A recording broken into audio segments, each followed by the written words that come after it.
Hey everyone, welcome to episode 9 of Cuberviews. This is your host, Ian Braverman. I hope you're having a great day. Today I am joined by a really exciting guest, Gwen Dekker. How are you doing? I'm doing great. Thanks for having me on.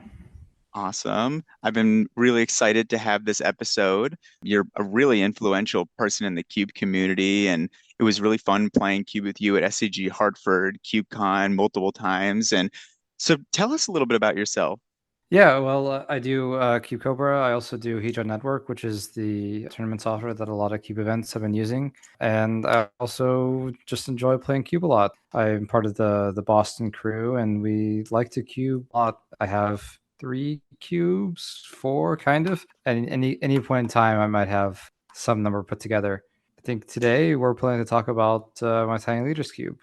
Yeah, I'm really excited to get into that. So tell us a little about your full history with Magic and also some of your hobbies and what you do for work. Yeah, so I started Magic when I was in middle schoolish, around Alara, Zendikar block. Around that time, I was pretty like kitchen table for a long time until I started going to F&M during Avacyn Resort. I think was the set I started drafting a lot. Soon after that, I started cubing with some of the locals, and I've basically only cubed these days. Cube is really the only way I engage with Magic anymore. For work, I'm a software engineer. That probably doesn't surprise anybody. Same here. I, And what are some of your other hobbies outside of work? oof, software engineering. As corny as that sounds, if I'm not cubing, if I'm not working, I'm probably coding up some sort of project. Like the other day, I spun up a Blue Sky feed for Cube. If you follow that feed, I was the one who put that together. So I just like to do small projects like that when I have time. Awesome. That's really fun. And yeah, so today we're talking about tiny leaders. What is tiny leaders? Tell me about that. Well, so Tiny Leaders is a format from, I think it originated probably 10, 15 years ago.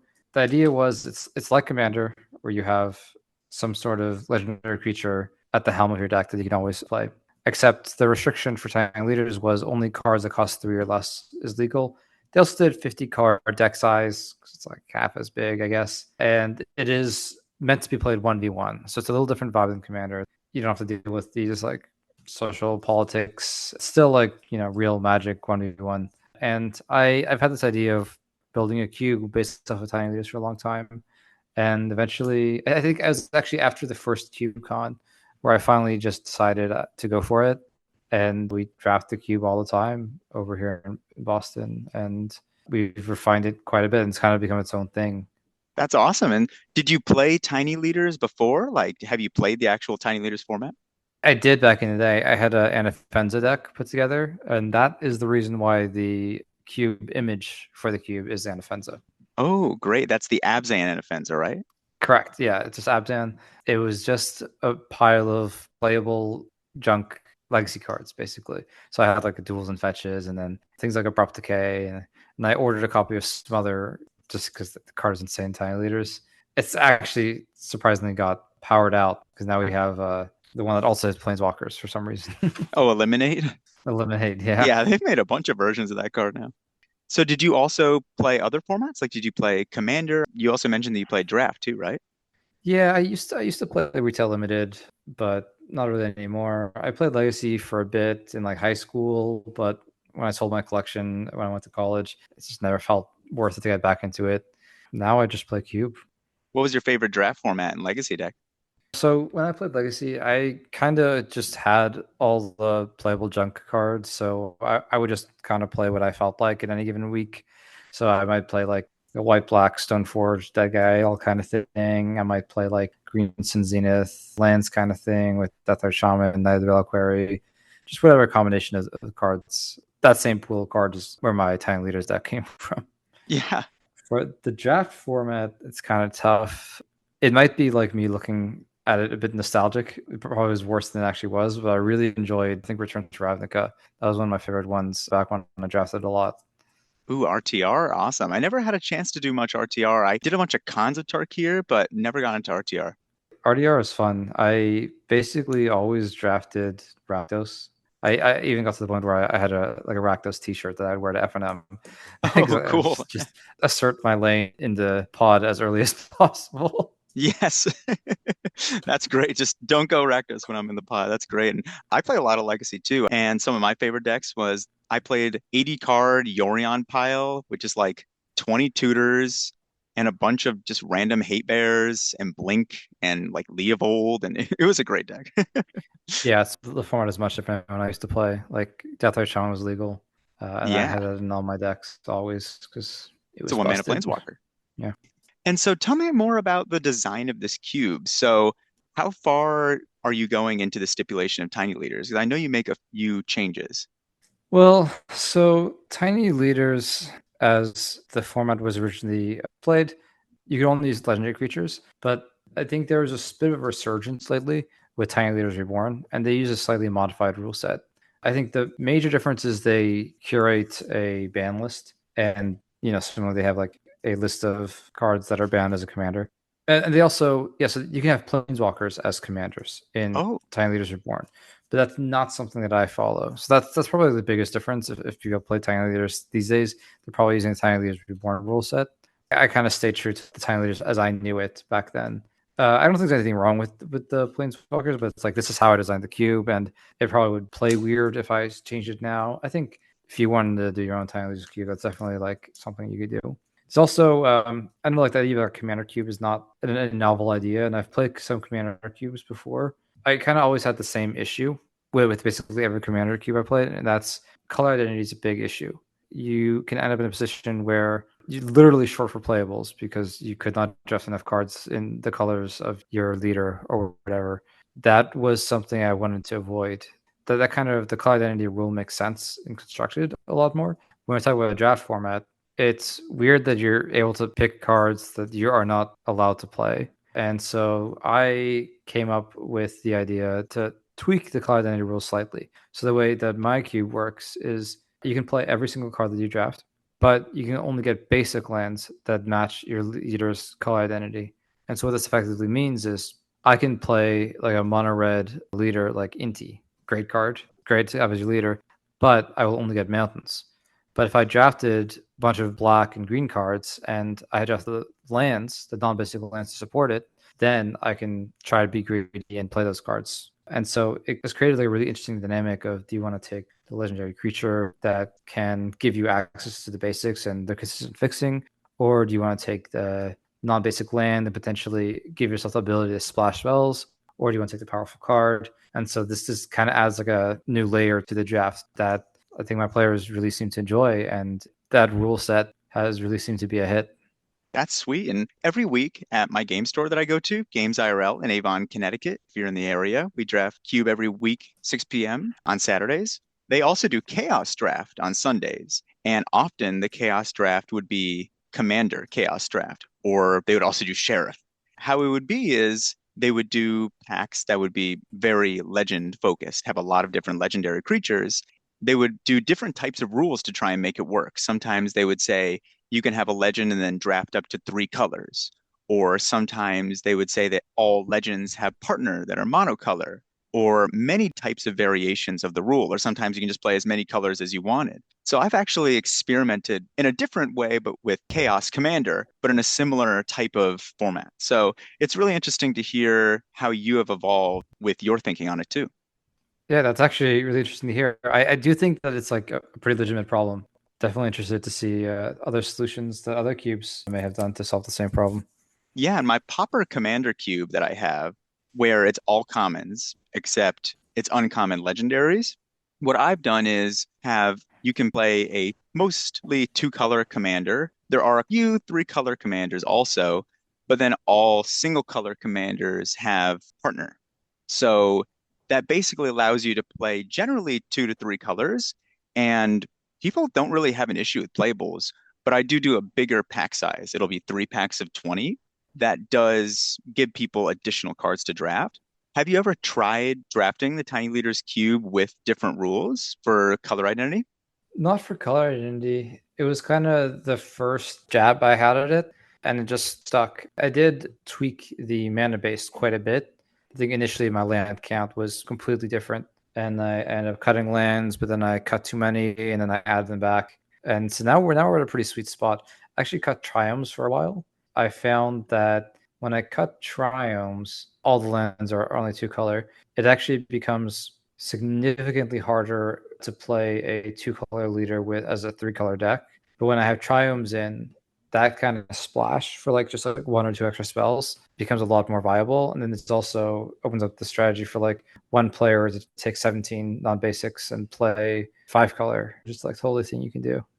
And one thing that's really important in tiny leaders is even though you do have a commander, it is 1v1 and everything is 3 mana or less. The games can be pretty quick. Having good fixing and get your mana online fast is really important. Yeah, I take fixing pretty highly. I think like my play group fetches typically go the first three picks of any pack. Pretty rare to see fetches go any later than that. Same with dual lands as well. They're just so easy. They're almost like free rolls to play.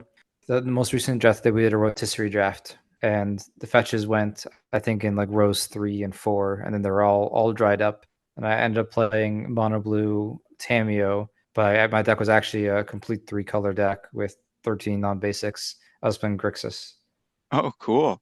Yeah, when I played this cube at CubeCon 2023, I was playing, is its name Maestro the Painter, the Grixis that gives all your creatures. Yes. Yeah, that was really interesting. I had like basically like a Storm Spellslinger deck that could do really explosive things, but I ended up not doing very well because I was just dying really fast to aggro.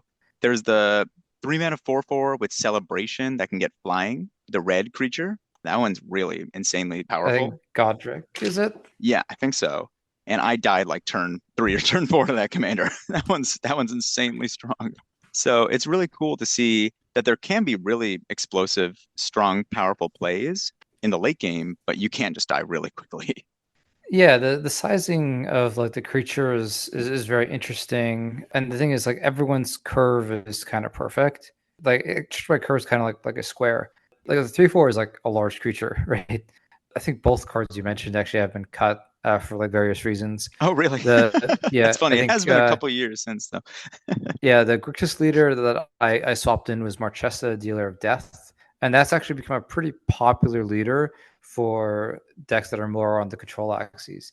Because I found that the decks that struggle the most, kind of like historically in the cube, are the more like controlling decks. Or like if you're playing blue, your win rate takes a hit. If you're playing red, your win rate takes a bump. And so I've tried to correct for that, tried to balance the colors out a little more. So like my most recent update, I cut Fable, I cut Death Greeter's Champion, just those like insanely busted red threes. Yeah. And then I've tried to add a bit more power in like the blue section. And so what I found from that is now the control decks are a little more viable, but I think there's still a lot of work to do with fine tuning it. I feel like blue is in an interesting spot in this queue because everyone has such a low curve that blue's big strength can be counter magic. So being able to counter a 4 drop or counter a 5 drop can really give you a big advantage. But when everyone is going 3 1 drops in one turn, I feel like blue can have a disadvantage in that way. Yeah, that's a really big point. That it's really hard to get a mana advantage from your counter spells. There are a couple of counter spells that just happen to get really insane here, like Stern Scolding Oh hits yeah. almost every creature. Spell Snare is much more online here than is in basically any other format. But then you have cards like Memory Lapse, Mana Leak, Lose Focus. These cards kind of take a hit. Even if you're countering something that costs 3, you're still getting a very slight mana advantage. And there's like the opportunity cost of holding it up. So playing like a counterspell strategy is tough. I did have a lot of success with it with Tamio as my leader because I could play Tamio turn 1, and then I could just generate a clue every turn. And that was a winning strategy for sure. But I think a lot of the power that I put into blue is things like Threads of Disloyalty and Entrancing Melody. And these are ways to actually take control of your opponent's commander. And that's a uniquely powerful effect because normal removal is very bad because your opponent can just replay it. It's usually cheap. So like paying the tax is pretty easy if you just like Swords to Plowshares commander. And so having ways in your deck to answer them are pretty good. Most colors have it. Like black has like Oubliette. Blue particularly can take control of them, which is really powerful. Yeah, definitely. And one question I was curious was, how do you pick what will be the commanders in this cube? So do you have more of a top-down design where you first design the archetypes that you want to be in the cube and then find tiny leaders that would fit well for those archetypes or themes? Or do you have more of a bottom-up approach where you first find tiny leaders that you enjoy and then build archetypes around them? I think it's kind of a mix of both. There are some leaders that I've seen and I've instantly thought, okay, how can we make it work? And so cards like Skullbriar, one of my favorite leaders, it's like, okay, well, it's 1/1 haste, it's green black. When it connects in combat, it gets a counter, and the counters stay on it when it dies. I try to build up a little bit of a counters package. So you have things like hardened scales. You have things like Ozolith. Ozolith is particularly funny with Skullbriar because it was when Skullbriar dies, the counters remain on Skullbriar, but the counters also go on Ozolith. And so when Skullbriar comes back, you basically double the counters every time. And you also have things like, well, what if you want to play like a more like Voltron-y strategy? So it's cards like Rancor or something like Shadow Spear are quite good. I And love then I've Skullbriar seen because you can put like a indestructible counter on it and then it stays because it says all counters. It's so cool.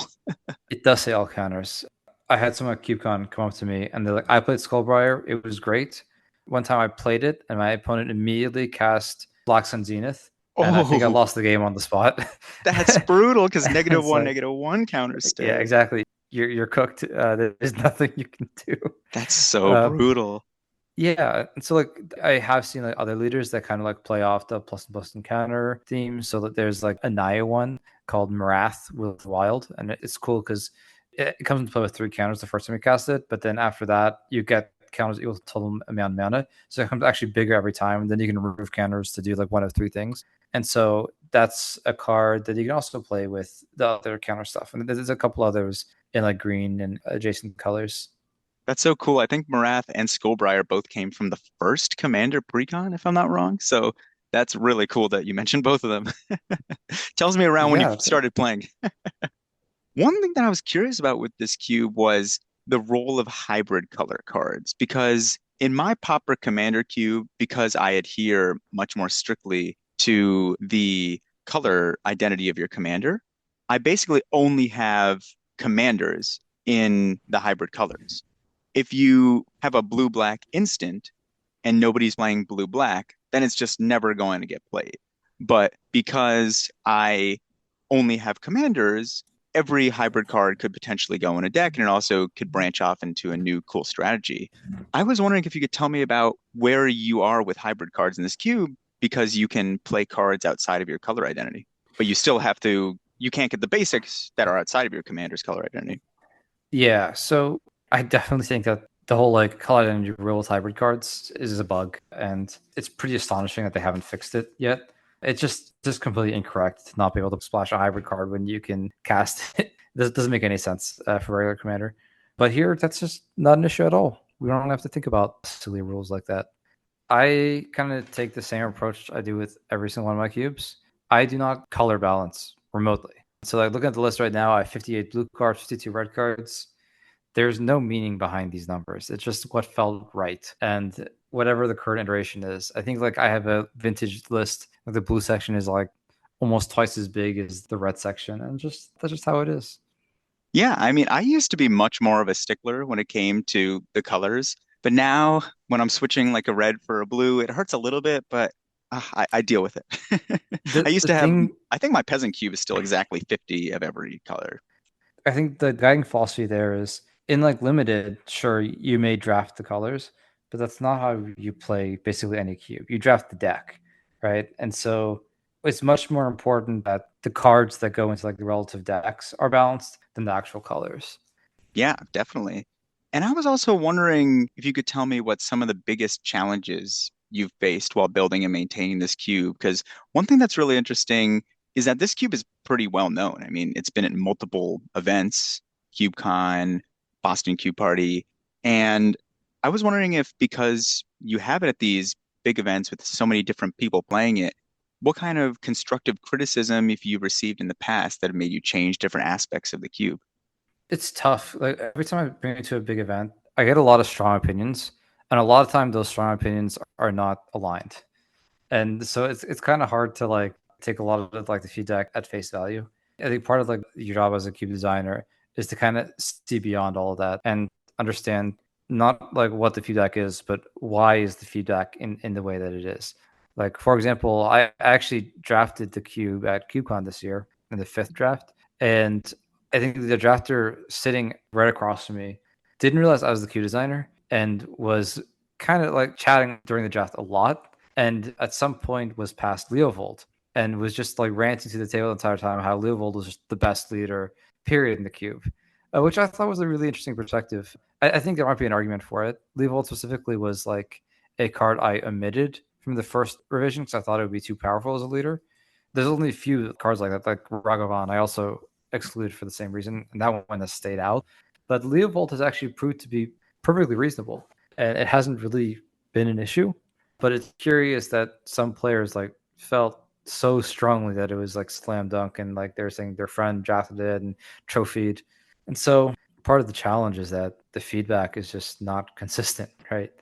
I did collate a lot of the data I got from like QCon and like from some of the smaller events that have less drafts. And what I try to do is I try to find like patterns in the strategies. Like I found that red white was just basically the best color combination considerably. Like at the second QCon, there were no red decks in the O3 bracket.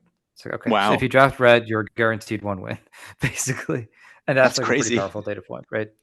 I think a big takeaway from the third KubeCon from a lot of Cube drafters is I think we're kind of over Gut as a card. I think KubeCon 1, Gut was like a breakout card. KubeCon 2, Gut was somehow also a breakout card. And now KubeCon 3, people are realizing, okay, this card should not be in 90% of the cubes that it's in. I realized Tiny Leaders was in this bucket. So I cut it, and I think the cube has been much better because of it. Gut is so broken. Oh, that's so fun. Yeah, it's cool because you also mentioned a couple other red cards that have come out, like Fable the Mirror Breakers. I keep trying to put that in cubes. Like I tried it recently in my Rakdos cube. It was way too powerful, even in there. And when I was at CubeCon a prior year, I had it in my Legacy cube, which I currently don't have. I took that one apart. But Sam Black drafted that cube. He went five color because he's amazing at going five color. And after the draft, he said, "You have to take Fable the Mirror Breaker and Nexus of Fate out of this cube. It's way too strong." And I think that it kind of became a meme in the community. The Fable the Mirror Breaker, have to take it out of every cube. So that's funny. But I totally get that. Sometimes there are some cards that you decide to try last minute, or you say, "Oh, let's see how it goes for this event." And sometimes just way too strong. I think a lot of people experience that with Gut. Yeah, and another big piece of feedback I got from Boston Cube Party, which was aired out very publicly by Andy on Lucky Paper Radio. Andy called the cube three drops the cube, and I took that very personally. So I guess Andy's experience was there's a couple of cards that care about like convert mana cost, like Path to Peril is like a sweeper that hits every Ooh, creature that's seems to two or strong. less, but you can cleave it for six and hit everything. And Andy said the card's like basically dead because all the cards that he cared about costed three. And I think that was a pretty valid piece of feedback. And so like I did like do a pass over the list and I try to identify like what are the power outliers. And the jump of power level at like three CMC was pretty significant. And so I did try to rein that in a bit. And so like I tried to round out the threes and also just add more powerful ones. And I think that's overall been beneficial for the cube and hopefully and you'll give it another shot. Yes. That's funny that you say that three drops are the best. My local game store owner, Eric, he actually tried to build a three drop cube where everything had to be a three drop. And it was pretty interesting because there are three drops that can be played for cheaper, like ones with suspend or have channel, but it was a pretty cool cube. Yeah, three drops are pretty insanely strong. Two drops can be really good too, though, also. So one question that I also had for you was, have you ever tried considering doing this cube in multiplayer? I know you said that Tiny Leaders is mostly played in 1v1, but would it be interesting to try it in a multiplayer circumstance? So my answer is no. And I feel pretty strongly about this. I know that a lot of Commander, probably not a lot of people who listen to your podcast, I imagine. I genuinely believe Magic is a horrible multiplayer game. There's like a couple things to this. The first is it has player elimination.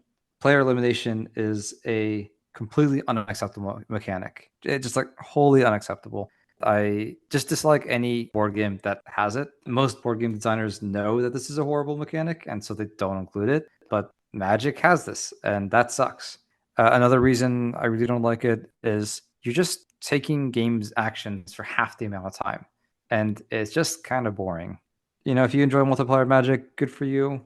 I have absolutely zero interest in it outside of like a networking activity. Yeah, if you're with coworkers and they drag you into a game of Magic, oh, we're playing Commander, and you're like, oh, play Yeah, with you guys. exactly. I used to play a ton of Commander, but in recent years, I play it very little. For the most part, it's just cute, but I totally get what you're saying. I mean, so much of the time when you play Commander, it's just waiting around, waiting for your turn, and then you have those miserable cards that they keep printing these days that are like Smothering Tithe, that every time you take any game action, it's like, did you pay the one? Did you pay the two? Did you brush your teeth today? Did you? It's like, oh, it's those cards are painful.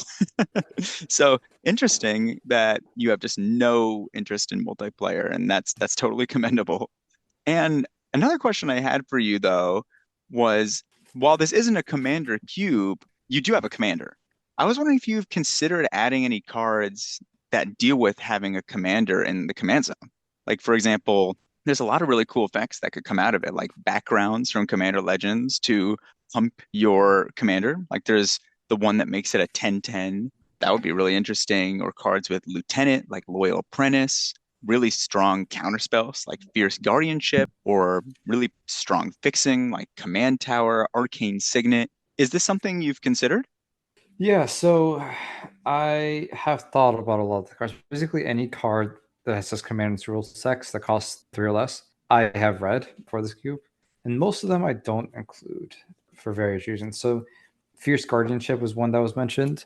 I had this card in initially, and it was very clear it was an issue because of the card identity rules I have.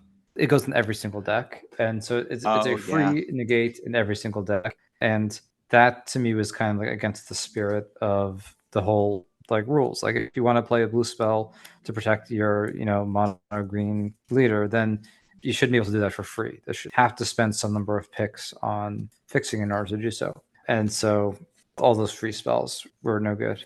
There's also a number of cards. I think I still have some that are like if you control your commander, it gets something. Thing is, most of those effects don't exist at 3 CMC or less, so there's actually not that many of them. And then there's the choose your background stuff, and so there are like a handful of partners and choose your backgrounds in the CMC restriction, but there's actually not that many. And I think that if I were to include it, it would definitely be a thing where most players are not going to be able to do it, and the players that do have them are just going to have such a huge advantage, and it's going to create less diversity in what players choose to put in the command zone. I've just opted to make it impossible to have more than one thing in the command zone. So I think gut was in for a long time. It's a choose your background. It's removed. I also have like Sarah Jane Smith, which has the line of text Doctor's Companion. Actually, if you've played my cube, you know that I have sharpied out this line Oh, because I don't want players to read this card and think, oh, I can pick this, and then later pick a doctor and have both in my command zone. But no, there's no doctors in the cube. It's just a card that cares about historic spells, which there are a ton of historic spells. Like most of the creatures are legendary in this cube. So I've gone to great measure to avoid. There's one card with partner because it's the only card. It doesn't matter, right? And that's Yoshimaru. the good dog. Yeah. That's really interesting. Have you considered like Command Tower though? I feel like or Arcane Signet. I think those would be really interesting if like you were a mono blue commander, it would only fix for that color. But if you were in three colors, that would be kind of cool. Yeah, I think I have had Command Tower in for a while, but the problem was people take their fixing to get colors outside of their leader's identity. And so Command Tower actually didn't give you the colors that you wanted. It gave you the colors that were already like free, basically. That's I interesting. do have Plaza of Heroes, which actually I think is a card that has gotten a little more popular recently. But that one taps for any mana to cast a legendary spell, so you can always cast your leader with it. But then it taps for 1 mana for among legendary permanents you control. So then you can like use it to like cast other stuff. And so it's kind of like Command Tower. but it also is like a combat trick. It can make your leader indestructible for a turn. So it's also just like has utility in that way. So that's like the closest thing I have. I have had Arcane Signet like in and out, and ultimately it just like Arcane Signet is in a weird spot where it's like, oh, I can go from 2 to 4. Guess what? Going 2 to 4 is not that powerful in this cube. So it's not a lot of decks actually want it. Yeah, ramp is not actually that great in here. Like, would Soul Ring even be that good? Yeah, it'd be really good, but would it be Soul Ring that would good? be broken in this cube. I Yeah. would I would not put Soul Ring in this cube. Yeah, I don't Nor put it in any should cube. 99% of people listening with cubes. Unless you have literal power in your cube, you should not be putting Soul Ring in your cube. Like the one But cube that I've seen it be cool is I played a one drop cube, and then Soul Ring is really interesting. it's probably still too good, honestly. It's the funny Yeah. part.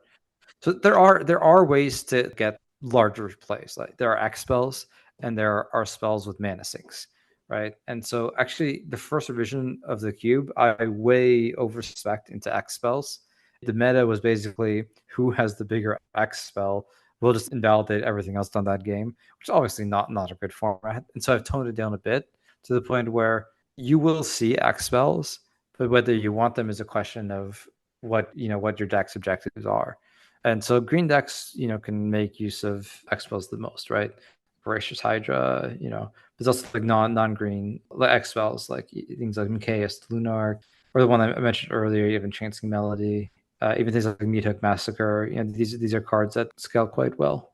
Yeah, that's awesome. And tell me about some of your favorite decks that you've seen drafted recently from this cube, and which tiny leaders have you noticed that create really interesting or unique decks? Like there are a few in your list that I see which are really cool, like Kethis, which pushes people into like a Legends Matter strategy, or Zinnia, which is a Blink value commander, but also tokens. I love Blink. Anything Blink, I'm in. And Flub's the Fool, which could create like a combo storm strategy, which is really interesting. Those are interesting cards you mentioned. So Kethis, I don't think I've ever seen a Kethis deck yet, Oh, which is surprising. It's been the first iteration, and it's probably slated to be removed. But the problem is there isn't a good replacement in those colors. One thing I try to do, a hard rule, is I have 2 leaders every wedge and shard. So if you're playing Temur, there's 2 Temur leaders. But the problem is these color combinations do not have the same depth in their pool. Like Timur historically has been horrible pool. The 2 leaders that we have right now are Flubs and Loot. Loot I don't like. It's second best thing in like a pile of 6 unplayable things. Flubs the Fool is the first Timur leader that I've actually been happy with.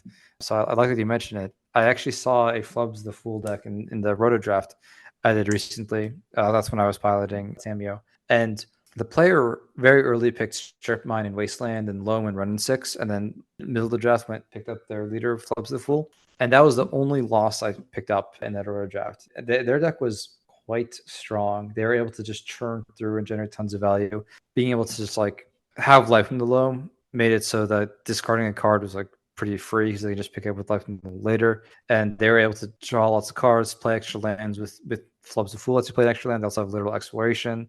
And so they were able to get these wasteland locks really easily. And since it was a roto draft, every single player had almost their entire mana base was mostly non-basic lands, so wasteland just went insane. basically strip Um, mine. Basically strip mine. Yeah, I had 4 basic lands in my deck, so it was very close to strip mine against me. And that's sad that you don't Zinnia, like loot. Loot is basically Magic's Pikachu. yeah, I think my play group's opinion of Lud is that we're gonna beat him to death with hammers. So but he's the right colors and he has the right mana value, so he's in for now. But the moment they print something more playable, it's coming in.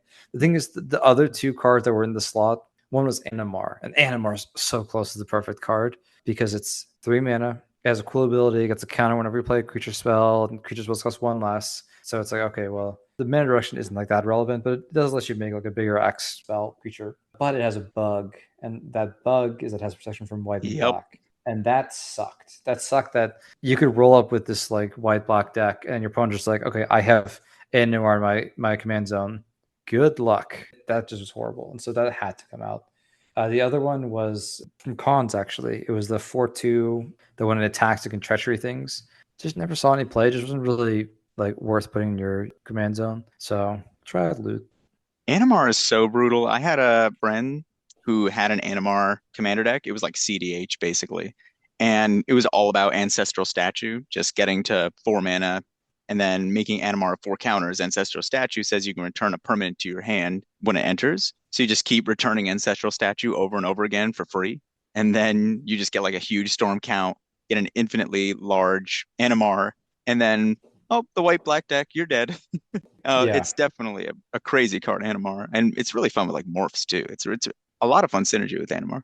Yeah. I had to go though. It was too bugged. There was a deck I saw. I've seen a really, really good variety of leaders, and I love it. I still see like new leaders piloted all the time. And so I really like the breadth of viability of what you can put in your command zone is very, very wide here. And I definitely like try to go out of my way to provide interesting options so people can really be creative. And the other time at Boston Q Party, Ryan Sachs sat down and he showed me that he was putting Micaeus in his command zone. I'm like, okay, cool.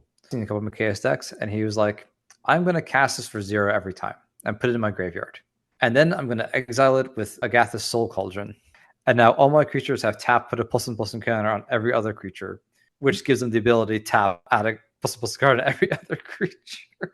Oh, And so it's yeah, his deck was just insane. did he It have was a one Ballista? card combo. Probably his deck was nuts, and Oh so my just a lot gosh. of crazy moments like that where people are just able to assemble really really unexpected things. I mean, Ryan Sachs was quite good at doing that. I love Agatha Soul Cauldron. I've had it in 3 of my cubes. I had it in my Proliferate cube for a little while. It was way too powerful. People were drafting like infinite combos with it all over the place because just walking Ballista or ways to double counters was just ridiculous.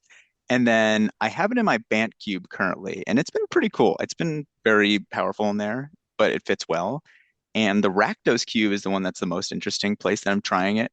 But there are like a modular archetype, so with like Ballista and Hangerback Walker. So that's been really fun in there too. I think that Agatha Soul Cauldron is a great build around. And so tell me about some of the cards from Foundations that you're trying. I see that you have a couple in there, like Kiora, which is that card I had in pre-release, really fun. And it's kind of like Champion of Wits, but it can also make 8/8s. And then you also have Kellen, the new red 1 drop. Tell me about your thoughts on Foundations. These were kind of like hasty ads that I wanted to just put in. I just cut some of the more broken stuff and went to add a few cards from Foundations. I think this was the only 2 Foundation cards I'm playing. Kiora, I really like because the draw 2 cards, discard 2 cards is pretty nice to have access to. You're generally playing lower land counts, but it's pretty easy to get flooded, and so just like being able to discard 2 lands in exchange for 2 real cards is pretty nice at like any point in the game. Making 8/8 is pretty powerful. It's bigger than anything in the cube. Like the biggest like actual creature I think is a 7/6. There's a couple 7/6s. You like Rotting Register, and there's Dreamtide Whale, and then my favorite Cosmic Larvae. But an 8/8 is just like bigger than everything else. So that's really cool. And it's And repeatable then 8/8. it is legendary. So yeah, if they answer it, you have to make it again. But Kyora's probably dying when if you attack just a 3/2. So you're gonna have to like go out of your way to protect it. But you can always just like replay it, so it's fine. And then Kellen I like because these like level are like figure destiny style cards. I basically play them all. These are all just they play really nice in this cube because they're cards you can play early that scale in late game. Like these are like the mana sinks that I was talking about earlier. But so having one that's also legendary is super cool. I think the text of the card is interesting, and it's nice to have a mana sink available. And it's like Ragavan at home. Kind of. I mean, Ragavan is the problem with Ragavan is you just play turn one and it's just insane. So Yeah. One card that I think would be really cool in here, it's one of my favorite cards from the set, Alesha Who Laughs at Fate, which is the Rakdos one that when it attacks, you put a 1/1 counter on it. And then at the end step, if you have raid, then you get to return a creature with power less than Alesha to your battlefield. I'm putting that in my Proliferate, my Rakdos cube. I think that card's awesome. oh yeah, it's the new Alesha. So I do have the old Alesha in here already, who smiles at death. I love And that that one. I had card's that as my commander for years. yeah, that card's fine. It has a couple like limitations. Power two or less is like kind of bad. The new one definitely is better, but the Rakdos section is like pretty competitive. One thing that's tough about this cube is I know I said I don't color balance it, but because I need to have like a lot of leaders just so that people don't train wreck, that the multicolor section is insanely tight. I have like 6 potential leaders and then 2 non-leaders. And so the room for like, seventh one is like, well, I had to really consider like, is any of these leaders not doing something super unique? The thing about the new Alessia is, well, the old one kind of does the same thing. And so I just don't think there's room for it in the cube right now. Maybe when they print a new, more playable Mardu leader and Alessia can be retired, I'll retire the old one in for the new one, who is also looks very old. Yeah. And now let's jump into a pack one pick one here. We got a pretty cool pack. It's got a Foundations card, Kiora the Rising Tide, which we just talked about. 3/2 for 3. When it enters, draw 2, then discard 2. And then if you have Threshold, when attacks, get a legendary 8/8. Brimaz, which is a classic. It's probably been power crept a little bit today, but back in the day, that card was so good. I mean, 3/4 Vigilance, 1 white white. When it attacks, you get a 1/1 Cat Soldier Vigilance attacking, and also when it blocks. And then we got Asmarana Marnina Kaista Nakuldakar. I think that's how you say it. And that one's really interesting because you can only cast it if you discard a card this turn for red and a black, 3/3. And when it enters, you search your deck for the Underworld Cookbook, and you can sack 2 foods to deal 6 to something. I've seen Aspiring Spike and others trying to play that in Modern. I mean, it's probably been power creep with MH3 like everything else, but really, really strong. And then we have Jan Jensen, which is a Mardu commander. Speaking of Mardu commanders, 3/3 haste. You can sacrifice an artifact creature to create 2 treasure tokens, or sacrifice a non-creature artifact to create 2/1/1s. It's cool if you have enough time, you can kind of go back and forth and get value out like that. Temple Garden, green white shock, Spire Bluff Canal, blue red fastland, Thirst for Knowledge, draw 3, then discard 2 unless you discard an artifact. Pit Boy 3000, Fallout, one of my favorite games. 1 mana artifact equipment. When it attacks, choose 1, draw a card, then discard a card, put a 1/1 counter on the creature, or untap 2 lands. We got Lion Sash, which is like the white scavenging ooze with reconfigure. We have Mana Leak, 1 and a blue, counter spell unless they pay 3. Blooming Marsh, black, green, fast land. Psy Master Thopterist, 1/4 for 3. When you cast artifacts, you get a 1/1 Thopter. You can pay 1 and a blue to sack 2 artifacts and draw a card. Kari Zev, which is funny. It makes the original Ragavan, which is how it should have stayed. 1/3 for 1 and a red, first strike menace. And when it attacks, you get Ragavan, just a 2/1. And then we have Lotus Cobra, landfall make mana. And then Grim Lavamancer, which is a classic red 1-drop aggro creature. Pretty interesting pack here. What are you thinking, Gwen? So there's definitely a couple cards that strike my interest. I think Temple Garden is a pretty good safe pick. Fetchable, non-basic land, helps keep you open. It's kind of like better than Temple Garden usually is because if I'm playing a leader like if I end up playing like Jan Jansen here, it gives me access to green, and that's super valuable. If I'm looking to pick up a leader here, probably thinking Jan Jansen, just because 3-color leaders are nice because they give you access to the most basics. They constrain your mana base the least, ironically. And it has historically been a pretty powerful leader. It's definitely like a fan favorite in my local playgroup. Brumaz, I think, is the most powerful card here. Oh, If you're just talking about combat, I think Brumaz just clears. It creates lots of game objects, and that's useful if you have any number of cards that care about that. So I think depending on my mood, I think those are the 3 cards I'm looking at. I'm kind of going in a different direction. I'm looking at Pip-Boy 3000 pretty high here. I mean, it keeps you open. It's a 1 mana artifact, so it's cheap. It just gives you so many different lanes of value. Like if you're in a 1/1 counter deck, it can put counters on it. If you're in a deck that cares about drawing a second card or looting, it puts cards in the grave. And also it can be ramp, which might not be as strong in this cube, but that's still really powerful to be able to untap 2 lands, especially if you have a land with an ability. So I'm kind of looking at that. But honestly, the new Kiora is pretty strong. I mean, making 8/8s and being a looter is pretty good. I might be on Kiora or Pip-Boy 3000. I think both those cards are defensible. I'm kind of skeptical on Kiora a little bit. I think she's good.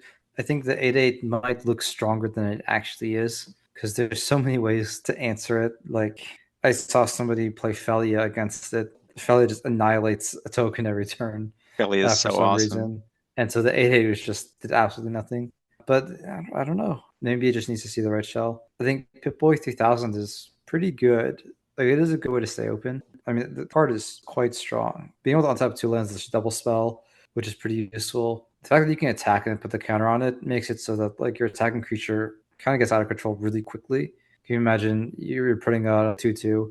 Once it becomes a 3/3, it's pretty hard to block profitably in this format. And then after that, it just gets out of control.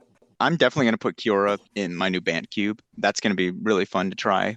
I have Champion of Wits in there for a long time, for a year or two, but nobody ever brought it back from the graveyard. So Kiora making 8/8s, I think, is a way better payoff. Gwen, it's been really fun having you on the podcast today. Any other thoughts you have before we wrap up? Well, I'll take a moment to plug Boston Cube Art if you don't mind. Yeah, April next um, year.